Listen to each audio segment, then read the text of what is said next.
So it's all you, Cecile. Thank you, darling. Am I on? Thank you so much. I always get a little nervous, even though I've been up in front of people before. But I do have to say that I am not the final word on Ruth Bader Ginsburg. I've just learned so much about her that I didn't know when I read this book. For those of you that are interested, it's called The Notorious RBG. And to start it off, as I think most of us, or some of us know, she was an opera aficionado, to say the very least. And along with Mr. Scalia, even though they were on opposite ends of the political pole, they could come together because they had this commonality, which I think is just indicative of who she really is. And so I would like to play for you a brief interview. We're hoping all of the technical things work. Mr. Akhtar has been, oh, absolutely.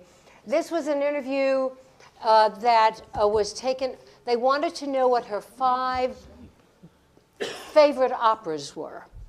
And there are some of you who have never heard an opera or are not interested, but it's just the manner in which she speaks about them that is, I think, very important as to who she is.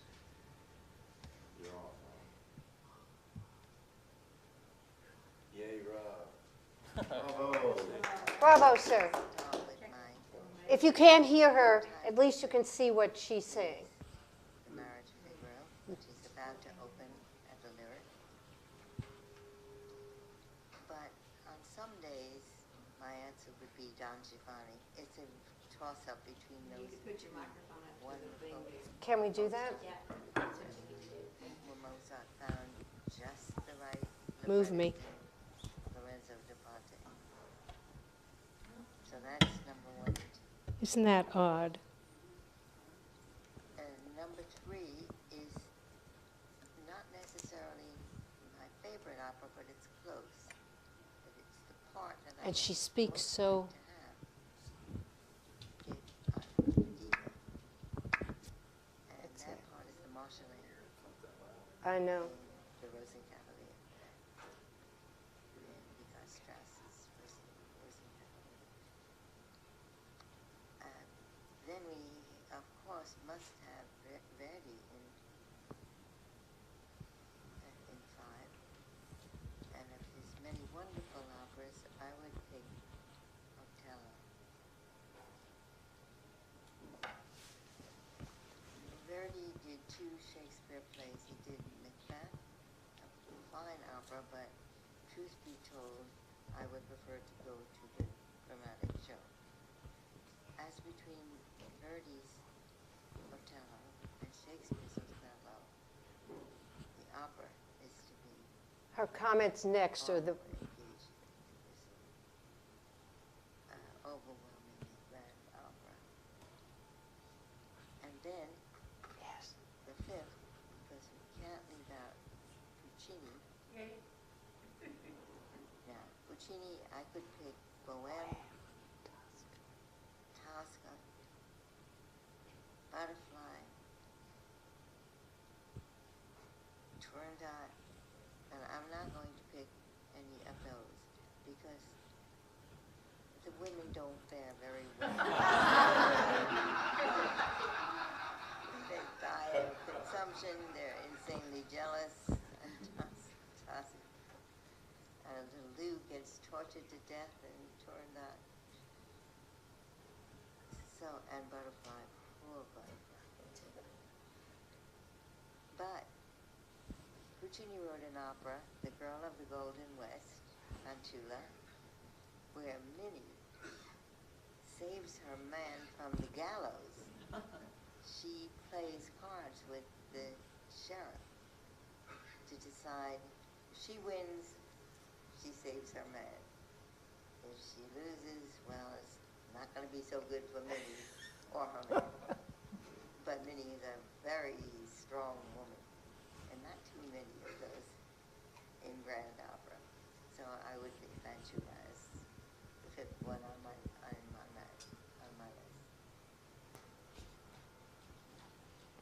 Do I have to do anything to stop it?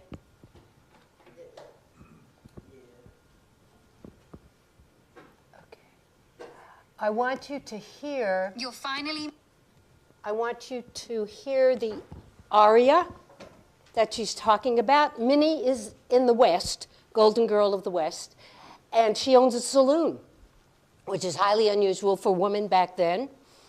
And this man is in love with her, and he wants her to go with him and give up the saloon. And she says, oh no, I am strong. I own this saloon, and I'm staying here. And the aria is by this woman who has an incredible voice. And I would like you to hear just part of it, and then we can get into the discussion.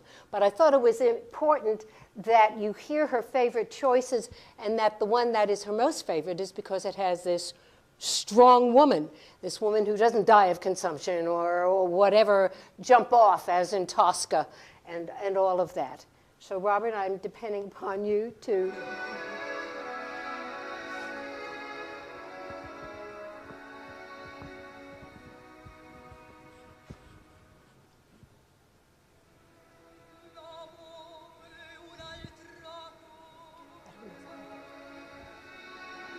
There it is.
The reason I wanted you to hear that is because, well, Puccini, first of all, my Lord have mercy, but the fact that the sound is just very simple in a sense and very beautiful. And she, when she speaks, it's very metered, very simple, but very dynamic. And so I would like this to be a conversation. I know it sounds like I'm standing up in front of a class. I don't mean to do that. It's part of my DNA, I guess, to a certain point. But I really want us to engage in a conversation. So when I mention something and I'll say, does someone have a comment about that? Feel free, but also may I take the liberty of saying thank you very much in terms of maybe stopping a little bit too long. First of all, Ruth Bader Ginsburg is 84 years old, doing a remarkable job just as a jurist. And she was known as Kiki when she was a little girl, for those of you who have read the book or know very much about her. I'm going to sort of read from a timeline in a sense, and then I'm going to go to some of the briefs that she wrote, and remarkably so. She enrolled in Cornell in 1950, but she was born in 1933. We've done the math on that. She married her husband, Marty, the love of her life, in 54. And she enrolled in Harvard in 56 and was one out of 9 women in the entire law school. Okay. She transferred to Columbia, and she was the top of her class. And in 1963, she was the second woman on faculty at Rutgers University. And the dean said, well, you know, we're not going to pay you as much as we do the men Because you're married, first of all, and second of all, your husband makes a good living. We could make a lot of comments about that, because in fact, even in this day and age, is it not so, that this takes place in many places that we know about. Is there anybody who would like to speak, say briefly, on a situation that they know, even today, where that takes place? Does anybody? Diana, if you would be. Wait. The last job I had for 10 years before I retired. I was a lending officer for a group of people who made loans to farmers, horse farms, rural properties. And because I was lending officer, I was bound by confidentiality not to speak about what other people make. I got to see what, and everyone that worked with me, there were 40 people in our group, and I probably refinanced the homes of 15 of them at least. They all came to me for refinances or to purchase new homes. All the men made 25% more than I made. And I worked long, long hours. I worked circles around them all. I did get raises. I did get good reviews. But I never made what those people made that sat around telling stories with their farmers for 5 hours out of every 8-hour day. Never made it. What was the year? I retired in 2015. Oh, God. This is recent. Mm-hmm. This is still going on. Thank you very much. Yes, please. Yes, Anne. I don't know what the statistics are exactly, but still a gap between men's pay and women's pay with the same preparation and the same responsibilities has continued. It really has not closed very much. When I came to Eastern, there was a big gap. EEOC came in and they helped catch me up. It never would have happened because the structure of the pay scale meant that there was no way I could catch up unless there was that kind of intervention. Thank you. Absolutely. This happened, and I'm not going to mention any names. Thank you, Lita.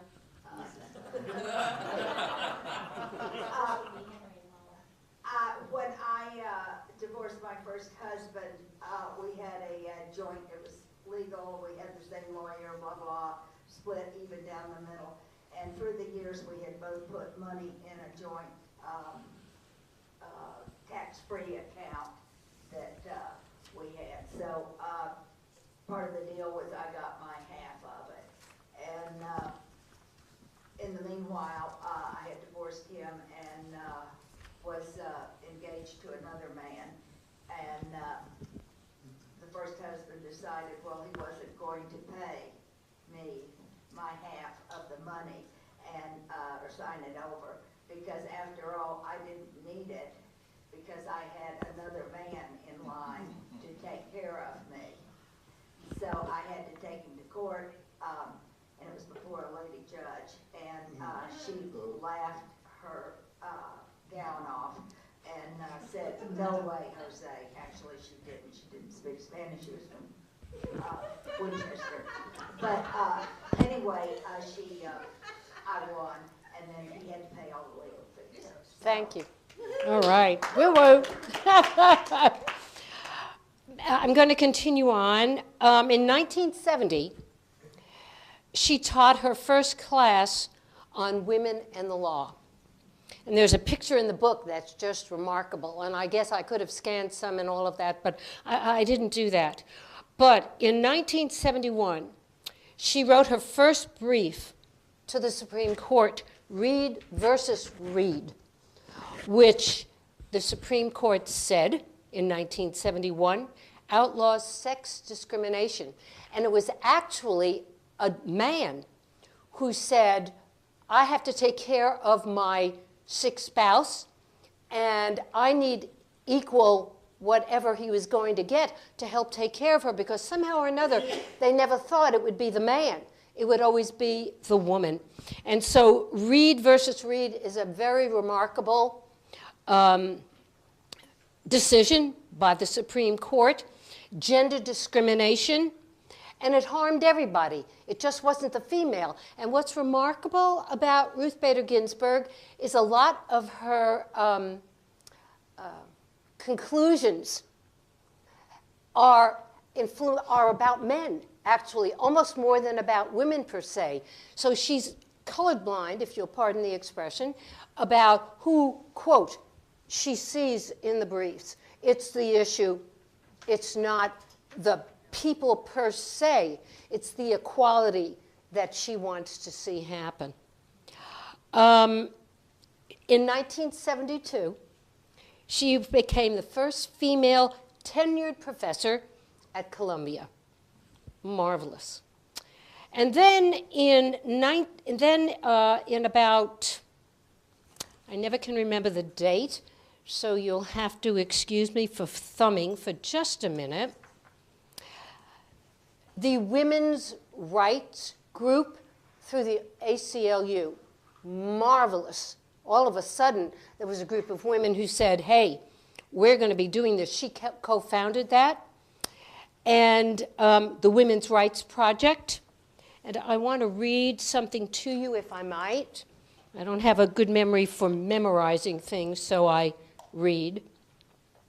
Her fellow feminists, on fire to transform the world, sometimes had to be persuaded to see things her way. Quote, she insisted that we attempt to develop the law one step at a time. This is part of her modus operandi. She is not, let's get it done quickly. It's very meticulous, very slow to some people, and yet on the other hand, she wants to make sure it doesn't hurry up and happen too fast. And when we get to Roe versus Wade, I'll make a comment about that. To continue, her fellow ACLU lawyer, Kathleen Paratis, later said, quote, present the court with the next logical step, she urged us, and then the next, and then the next. Don't ask them to go too far too fast, or you'll lose what you might have won. She often said, it's not time for that case. We usually followed her advice, and when we didn't, we invariably lost. Marvelous. I mean, that almost says it right there. 1973, Roe versus Wade. Absolute. She felt that, well, she was uneasy, was the word, how quickly the court got there. That's always been her, even the way she speaks, it's so metered, very aware and conscious of what she's saying. I mean, just remarkable to me, because if I can make a parenthetical personally, I'm usually, blah, blah, blah, you know, I'm going fast. Very hard to have step back and have patience and think about what's coming next. I think that's a lesson for us all. I'd like to stop for a minute and look at the UU principles. If there was a Unitarian in this world, she's it, as far as I'm concerned. And I know you know what they are, but I'd like to read them, if I might. 1, the inherent worth and dignity of every person. That's Ruth Bader Ginsburg. Justice, equality, and equity, and compassion in human relations. Acceptance of one another and encouragement to spiritual growth in our congregations. A free and responsible search for truth and meaning. The right of conscience, the use of democratic process within our congregations and in society at large. The goal of the world community with peace, liberty, and justice for all. And finally, 7, respect for the interdependent web of all existence of which we are a part. I mean, that's RBG in a nutshell. And it just is remarkable to me how she continues to do that. She said if it hadn't been for President Carter, there might not be as many women on the Supreme Court now as they are, because he nominated her for the U.S. Court of Appeals for the District of Columbia Circuit Court. And that started her parade, as it were, or her steps to the Supreme Court. And then there's sort of a gap for her in that she worked. Sandra Day O'Connor came on the scene, marvelous, okay? And then in 1993, President Clinton nominated RBG as an Associate Justice of the Supreme Court of the United States. And then in 1996, there was a major opinion, which she wrote, Equal Protection, 14th Amendment, United States versus Virginia Military Institute. Women are allowed to be part of that. I won't say let in, but allowed to be part of that. Then in 1999, an unfortunate thing happened. She had cancer, her first bout with cancer. If I remember correctly, and somebody do correct me if I'm incorrect on this, within the week that they diagnosed and she started treatments, she was back on the bench. That woman is beyond indomitable, just quite remarkable. Even the picture of her, I mean, there's nothing to her practically, physically, but oh man. All right, then we had 2000. Bush versus Gore. Her quote, "The wisdom of the court's decision to intervene and the wisdom of its ultimate determination awaits history's judgment." She didn't go, you know, what the heck is happening and who are these people? Metered again, very careful of the words she chooses. She's remarkable in that regard. 2007, if I might, I'd like to turn to the pages just so I don't miss anything. Aha. She dissented from Gonzalez versus Carhart. She summarized her dissent from the bench. That was almost like, excuse me, and I beg your pardon, we don't do that here. Not with RBG. It's just, oh, it's almost going to be a political statement. When Gorsuch got on the Supreme Court recently, and he started giving the whole court a history lesson in what the Constitution was all about. I hope I'm not insulting anybody. And it looked like she was, I'm sure you all read this, kind of like she was, you know, how she does. She kind of looks like she's fallen asleep. All of a sudden, she lifted up her head and said, one man, one person, one vote. In other words, what happened to that? And he just got quiet. She is always there. Well, maybe the time when Obama did his State of the Union and all the judges were sitting there and she was kind of, she said, you know, maybe she just had, you know, had indulged a bit much, needless to say. But her dissent, the quote was, "The court pretends that its decision protects women. Equal across the board." It's just.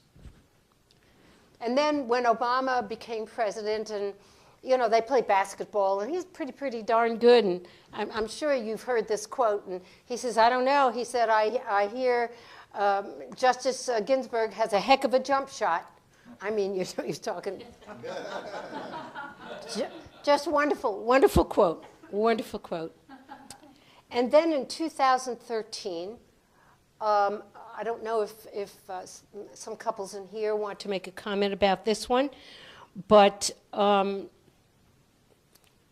I'm sorry, yes, 2013, United States versus Windsor. Would anybody like to make a comment about that, or shall I say a little bit more before you do? There's full marriage, and then there's sort of skim milk marriage. Do you love it or what? Isn't she? successful challenge to the Defense of Marriage Act. Absolutely categorically.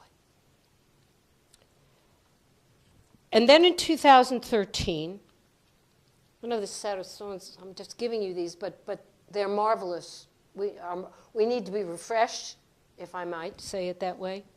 She dissented in a case gutting the Voting Rights Act. I mean, I want to say something, but I can't, or shouldn't.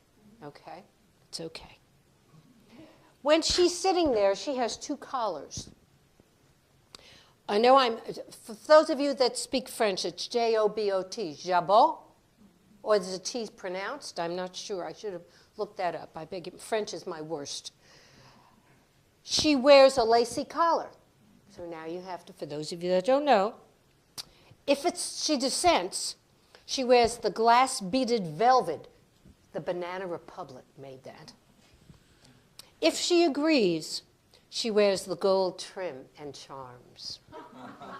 So before you even know what's going to happen, you need to take a look at her and see what she is wearing. I just think it's theater. Oh, my word. Oh, absolutely. Well, then, of course, I was going to bring a ball. Her workouts. Can we end on a sort of, well, it won't end totally. I have some quotes I'd like to read to you. In the newspaper, and his book is out now, the fellow who, and he helps also Kagan and Sotomayor. And her workout, she has a ball, and she throws it, and he throws it, and she does push-ups. I mean, she's quite a remarkable woman because she's had 2 cancer scares, I do believe. And so her workout is simply wonderful. But I would like to read some quotes from her, if I might. Hold on just, oh, this is the last thing I will do. Okay. This is an article that I got from the New York Times. And Linda Greenhouse, if you have never read Linda Greenhouse, oh my gosh, you need to read this woman. She remarkable. Linda Greenhouse. She was a court reporter for the Supreme Court for 20-something years at least. Quite a remarkable woman in her own right. And she wrote this as a contributing op-ed writer, opinion pages for the New York Times. It was January, February, March, April, May, June. It was June or July 2017. That's okay. Absolutely. She said, I had met Judge Ginsburg several times but didn't know her well. I found her Judiciary Committee testimony enlightening, and I wrote an analysis that appeared under the headline, A Sense of Judicial Limits. I described her as, quote, something of a rare creature in modern judicial lexicon, a judicial restraint liberal. Isn't that a great phrase? I love it because some people think liberals fall off the cliff practically when they're speaking, and she isn't. And she says, by that I meant that while her own commitments were to liberal outcomes, she displayed an equally strong commitment to letting Congress take the lead. Quote, in her view, equality or any goal is best achieved if all branches of government have a stake in achieving it. I think it's a remarkable observation on greenhouses. Quote. Give me just a second to make sure that I'm I want to read about a quote, capital punishment. The incidence of capital punishment has gone down, down, down, so that now I think there are only 3 states that actually administer the death penalty, she said. We may see an end to capital punishment by attrition as there are fewer and fewer executions. And of course, we could debate that and then some. And okay, let me show you the book I have.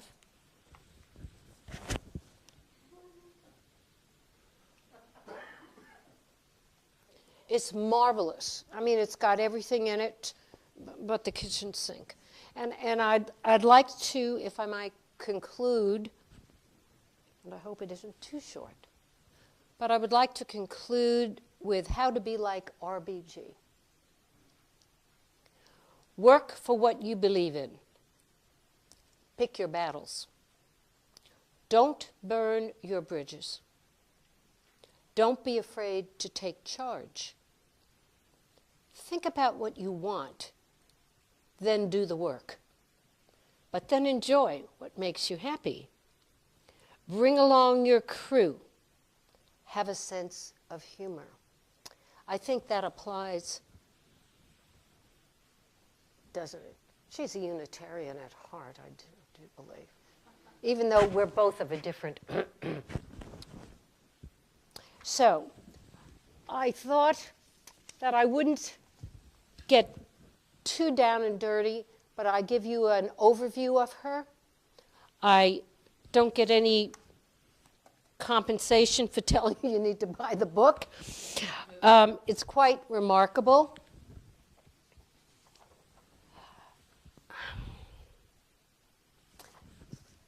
I have one more thing, if I might, and maybe I've already done that.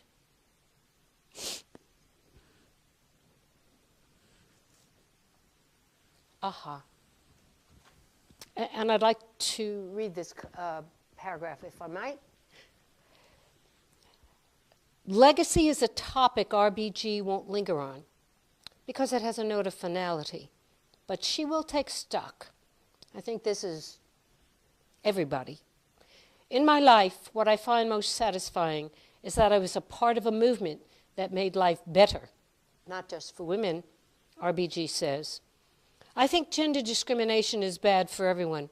It's bad for men. It's bad for children. Having the opportunity to be part of that change is tremendously satisfying. Think of how the Constitution begins. We, the people of the United States, in order to form a more perfect union. But we're still striving for the more perfect union. And one of the perfections is that for we, the people, to include an ever-enlarged group. This expansion has been RBG's life work, and it's not over yet. That's it. Thank you so much.